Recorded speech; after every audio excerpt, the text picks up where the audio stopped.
ते दिल आवेगा, ते दिल आवेगा।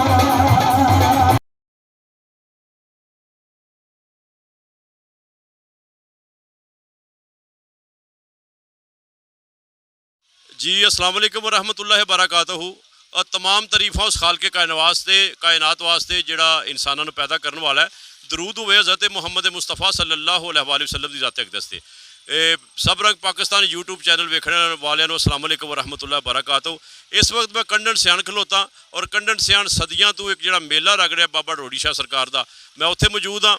इस इंटरनेट के दौर में जिस तरह के हर बंदे कोल हुण मोबाइल है, लेकिन इसके बावजूद कंडन सियाण का मेला हमेशा आबाद रहा है तो हुण भी आबाद है। खसूसी तौर पर इत्थे जिहड़े झूले लगे ने, बच्चे इत्थे खुश होकर आ रहे हैं।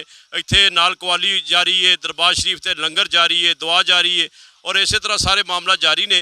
तो यह जिहड़ा तुहाडे वास्ते सूसी प्रोग्राम जिहड़े बरूने मुल्क साडे दोस्त ने, जिन्हां दी ये ख्वाहिश होंदी है, जिन्हां दे दिल जिहड़े धड़कदे ने, और मैं उन्हां वास्ते प्रोग्राम जनाब कीता। क्यों कि तुहाडा दिल कंडन सियाण नाल धड़कदा है और तुहानूं जरूर ये मेला वेख के अपना बचपन के पस्तौल भी याद होए होणगे।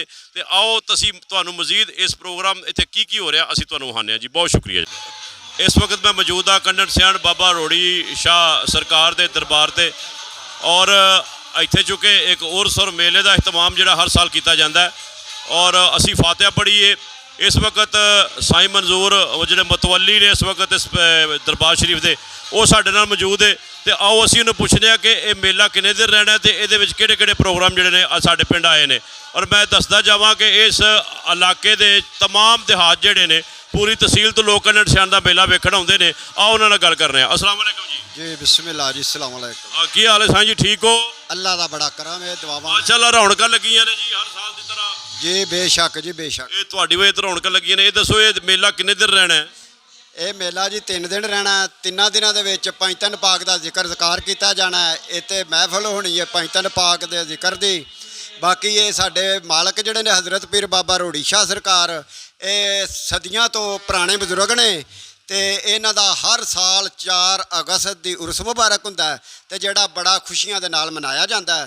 तो इस तरह ही असी हर साल जिहड़ा ये उर्स पाक मनाने हाँ जी। साईं जी बहुत शुक्रिया जी। तुसी अपना मजलिस ला के बैठे हो, असी उत्थे भी आउंदे हाँ।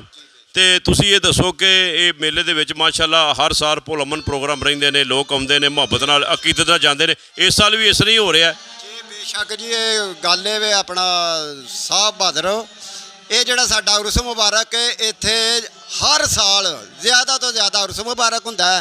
लेकिन इन्ने को अमन सकून नाल हुंदा है कि इस वली अल्लाह की साडे ते इन्नी को रहमत है कि 7-8 पिंड जमा हुंदे ने ते अमन सकून नाल वापस अपने घरों घरी जाते हैं वेख के। और 3 दिन ही इस तरह होंदा है। इंतज़ाम सोहना होंदा है, लंगर का इंतज़ाम सोहना होंदा है। अमड़ा मान नाल लोग बड़ी खुशी नाल वेंदे ने।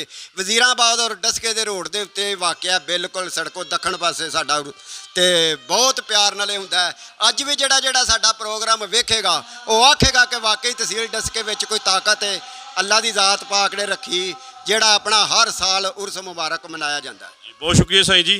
लो जी आओ असी बाकी जिहड़े प्रोग्राम ने वो भी तुहानूं विखाने आ। साईं मंजूर नाल तुसीं गल कीती, साईं मंजूर दी रौनकां ने। साईं जी खुश रहो, आबाद रहो जी, पाकिस्तान जिंदाबाद। असी आ रहे हैं तुहाडे कोल उत्थे जी। मैं इस वक्त चूँकि इस मेले च असी फिर रहे हैं, मैं तो मास्टर तारक साहब मौजूद ने। तो असी साडे राणा साहब ने ये अपने बच्चों लैके आया, तुसीं वेख रहे हो पिछे आ झूला, तो इत्थे आए ने। तो आओ इन्हां नाल गल करने कि सर जी इस मेले के हवाले नाल साडा कल्चर, इस हवाले नाल तुसीं गल करो जी। सारे इस हवाले नाल है कि पिंडां दे विच आप तुहानूं पता है इंटरटेनमेंट तो होर कोई रही नहीं है। ज़ाहरी बात है साड़ी सकाफत है, कल्चर है, इनू सानू प्रमोट करना चाहिए पॉजिटिव तरीके नाल, अच्छे तरीके नाल जिहड़ा ना ये। क्योंकि आबादी इन्नी ज़्यादा हो गई है, यह चीज़ां जिहड़ियां ने वैसे ही नापेद होंदियां जांदियां ने पईयां। तो इन्हां चीज़ां नू मतलब बच्चों वास्ते पिंडां च होर ते इंटरटेनमेंट वास्ते कोई जराया रहा नहीं, साल बाद आंदा है।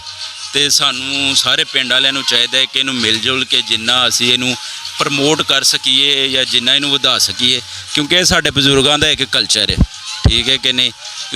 पुराने जमाने च तुहानूं पता है कि मेलिਆਂ ਦਾ कितना ज़्यादा शौक हुंदा ही। साडे नाल दे मुल्क इंडिया च इन्हां चीज़ां नूं हजे भी जिहड़ा ना मतलब क्योंकि सकाफत ते कल्चर ते इकट्ठा ही रहा है। तो लेकिन है कि इत्थे साडे जिहड़ा ना ऐसा ऐसा यह चीज़ां जिहड़ियां ने खत्म हुंदियां जा रही। जी बहुत शुक्रिया। ਲਾਲਾ ਜੀ ਕੀ ਹਾਲ ਹੈ? ਅਨਵਰ ਸਾਹਿਬ ਠੀਕ ਠਾਕ ਹੋ? ਸੇ ਠੀਕ ਹੈ ਮਾਸ਼ਾਅੱਲਾ। ਇਹ ਕਿਦੋਂ ਦਾ ਮੇਲਾ ਲੱਗ ਰਿਹਾ ਕੋਈ ਪਤਾ ਹੋਵੇ? ਇਹ ਜੀ ਸਾਡੀ ਹੋਸ਼ੋਂ ਵੀ ਪਹਿਲੋਂ ਦਾ ਲੱਗ ਰਿਹਾ ਮਾਸ਼ਾਅੱਲਾ ਮੇਲਾ, ਤੇ ਰੌਣਕਾਂ ਇਹਦੀਆਂ ਬੇਭਾਅ ਨੇ ਮੇਲੇ ਦੀਆਂ, ਤੇ ਬੱਚੇ ਬੁੱਢੇ ਜਵਾਨ ਸਭ ਇੱਥੇ ਆ ਕੇ ਸ਼ੌਕ ਨਾਲ ਇਹਨੂੰ ਵੇਖਦੇ ਨੇ। ਹਾਂਜੀ, ਤੇ ਇਹ ਤੁਸੀਂ ਵੇਖਦੇ ਹੋ ਮੇਲਾ ਜਿਹੜਾ ਇਹਦੇ ਵਿੱਚ ਜੋਸ਼ ਖਰੋਸ਼ ਲੋਕਾਂ ਦਾ ਘਟ ਰਿਹਾ ਜਾਂ ਵੱਧ ਰਿਹਾ ਹੁਣ? ਇਹ ਵੱਧ ਰਿਹਾ ਇਨਸ਼ਾਅੱਲਾ, ਵੱਧਦਾ ਪਿਆ।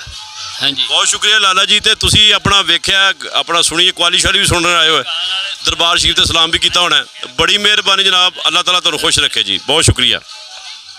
ਕਿ ਬੇਟਾ ਜੀ ਅਲੀ ਹਸਨ ਤਾਲਬ ਇਲਮ ਹੈ ਔਰ ਮਾਸ਼ਾਅੱਲਾ ਮੋਟਰਸਾਈਕਲ ਤੇ ਇਹ ਇੱਥੇ ਫਿਰ ਰਿਹਾ ਸੀ। ਤੇ ਇਹ ਚੁੱਕੇ ਜਿੰਨੀ ਨਵੀਂ ਨਸਲ ਹੈ ਇਹ ਇੰਟਰਨੈਟ ਤੇ ਜ਼ਿਆਦਾ ਜਿਹੜੀ ਰਹਿੰਦੀ ਹੈ। ਤੇ ਆਓ ਅਸੀਂ ਉਹਦੇ ਨਾਲ ਗੱਲ ਕਰ ਰਹੇ ਹਾਂ। ਜੀ ਸਰ ਜੀ, ਕਿਹੜਾ ਪਿੰਡ ਹੈ ਆਪਣਾ? ਆਪਣਾ ਚੱਕ ਗਿੱਲਾ। ਚੱਕ ਗਿੱਲਾ। ਤੇ ਮੇਲਾ ਵੇਖਣ ਆਏ ਹੋ? ਹਾਂਜੀ ਤੇ ਕੀ ਮਹਿਸੂਸ ਕੀਤਾ? ਮਜ਼ਾ ਆ ਰਿਹਾ? ਵੇਖ ਰਹੇ ਹੋ ਲੋਕ ਆ ਰਹੇ ਨੇ ਜਾ ਰਹੇ ਨੇ? ਹਾਂਜੀ, ਬਹੁਤ ਜ਼ਿਆਦਾ ਮਜ਼ਾ ਆ ਰਿਹਾ। ਇਹ ਕਲਚਰ ਜਿਹੜਾ ਇਸੇ ਤਰ੍ਹਾਂ ਠੀਕ ਹੈ, ਸਾਡਾ ਚੱਲਣਾ ਚਾਹੀਦਾ ਹੈ। ਚੱਲਣਾ ਚਾਹੀਦਾ, ਇਹਦੇ ਵੱਲ ਵੀ ਧਿਆਨ ਗੌਰ ਹੋਣਾ ਚਾਹੀਦਾ ਬੰਦਿਆਂ ਦਾ। ਠੀਕ ਹੈ, ਵੇਖੋ ਇਹ ਕਈ ਵਾਰ ਰੌਣਕ ਮੇਲਾ ਆਵੇ ਬੰਦਾ ਆਂਦਾ ਇੱਥੇ, ਠੀਕ ਹੈ, ਇਸ ਬਾਰੇ ਜਿਹੜਾ ਨਾ ਖਿਆਲ ਹੋਣਾ ਚਾਹੀਦਾ ਹਰ ਬੰਦੇ ਦਾ। ਜੀ ਬਹੁਤ ਸ਼ੁਕਰੀਆ ਅਲੀ ਹਸਨ ਸਾਹਿਬ, ਬਹੁਤ ਸ਼ੁਕਰੀਆ ਜੀ। ਜੀ ਮੈਂ ਇਸ ਵਕਤ ਮੌਜੂਦ ਹਾਂ। ਇਹ ਜਿਹੜਾ ਤੁਸੀਂ ਝੂਲਾ ਵੇਖ ਰਹੇ ਹੋ, ਅਸਮਾਨੀ ਝੂਲਾ, ਇਹ ਭਾਈ ਹੋਰਾਂ ਦਾ ਹੈ ਔਰ ਇਹ ਚੁੱਕੇ ਇਹ ਪ੍ਰਦੇਸ਼ ਦੇ ਲੋਕ ਨੇ। ਜਿਸ ਤਰ੍ਹਾਂ ਮੈਂ ਅੱਗੇ ਆਖਿਆ ਕਿ ਕੰਨੜ ਸਿਆਣ ਦੇ ਲੋਕ ਬੜੇ ਮਹਿਮਾਨ ਨਵਾਜ਼ ਨੇ। ਜਿਹੜੇ ਵੀ ਇੱਥੇ ਲੋਕ ਦੁਕਾਨਾਂ ਲੈ ਕੇ ਜਾਂ ਝੂਲੇ ਲੈ ਕੇ ਆਉਂਦੇ ਨੇ, ਬੜੀ ਤਾਵਨ ਹੁੰਦਾ ਹੈ। ਇਹ ਗੁਜਰਾਤ ਤੋਂ ਆਏ ਨੇ ਤੇ ਆਓ ਉਹਨਾਂ ਨਾਲ ਹੀ ਗੱਲਬਾਤ ਕਰ ਰਹੇ ਹਾਂ। ਅਸਲਾਮ ਵਾਲੇਕਮ ਜੀ। वालेकुम सलाम जी। ਜੀ ਭਾਜੀ, ਕੀ ਨਾਂ ਤੁਹਾਡਾ? अकरम जी। ਅਕਰਮ ਸਾਹਿਬ, ਪਹਿਲੀ ਦਫਾ ਆਏ ਹੋ? हाँ जी, पहली दफ़ा आए हैं। ਤੇ ਸਾਡਾ ਕੈਸਾ ਮਾਹੌਲ ਲੱਗਾ ਹੈ ਤੁਹਾਨੂੰ? बहुत बेहतरीन हैगा, लोग अच्छे ने, थोड़े अच्छा तामन करते ने। ਤਾਵਨ ਕਰ ਰਹੇ ਨੇ, ਕੋਈ ਤੰਗ ਤੇ ਨਹੀਂ ਕਰ ਰਿਹਾ? कोई तंग नहीं कर रहे ਤੇ ਤੁਸੀਂ ਇਸ ਪਿੰਡ ਦੇ ਲੋਕਾਂ ਦੇ ਵੱਲ ਨਾਲ ਕੀ ਕਹਿਣਾ ਚਾਹੋਗੇ? जी। बहुत अच्छे लोग ने, आइंदा भी जिंदगी रही तो फिर हाजिर होवांगे इन्हां दी खिदमत च। ਜੀ ਬਹੁਤ ਇਹ ਗੱਲ ਹੁੰਦੀ ਹੈ ਜੀ, ਅਗਰ ਤੁਸੀਂ ਪਰਦੇਸੀਆਂ ਨਾਲ ਤਾਵਨ ਚੰਗੇ ਕਰੋਗੇ ਤੇ ਸਾਰਾ ਸਾਲ ਕੰਨੜ ਸਿਆਣ ਨੂੰ ਦੁਆਵਾਂ ਮਿਲਦੀਆਂ ਰਹਿਣਗੀਆਂ। ਅੱਲਾਹ ਕੇ ਦੁਆ ਹੈ ਕਿ ਅੱਲਾਹ ਤਾਲਾ ਸਾਨੂੰ ਇਸੇ ਤਰ੍ਹਾਂ ਮਹਿਮਾਨ ਨਵਾਜ਼ੀ ਕਰਨ ਦੀ ਤੌਫੀਕ ਤਾ ਫਰਮਾਏ। ਬਹੁਤ ਸ਼ੁਕਰੀਆ ਜੀ। ਜੀ ਮਾਸ਼ਾਅੱਲਾ, ਵੇਖੋ ਕਿ ਇਹ ਝੂਲੇ ਨੇ ਜਨਾਬ, ਇੱਥੇ ਅਸੀਂ ਬਹਿੰਦੇ ਰਹੇ ਹਾਂ ਔਰ ਇਹ ਕਲਚਰ ਹੈ ਸਾਡਾ। ਔਰ ਮੈਂ ਵੇਖ ਰਿਹਾ ਵਾਂ ਕਿ ਵੱਡੇ ਵੀ ਨਾਲ ਬੈਠੇ ਨੇ ਔਰ ਬੜਾ ਜ਼ਬਰਦਸਤ ਪ੍ਰੋਗਰਾਮ। ਬੱਚਿਆਂ ਦੇ ਚਿਹਰੇ ਵੇਖਣ ਵਾਲੇ ਨੇ, ਬੱਚੇ ਡਰੇ ਨੇ ਔਰ ਜਦੋਂ ਉਤਰਨਗੇ ਤੇ ਫਿਰ ਖੁਸ਼ ਹੋ ਜਾਣਗੇ। ਇਹ ਵੇਖੋ ਜੀ, ਬਹੁਤ ਸ਼ੁਕਰੀਆ ਜੀ, ਬਹੁਤ ਸ਼ੁਕਰੀਆ ਜੀ।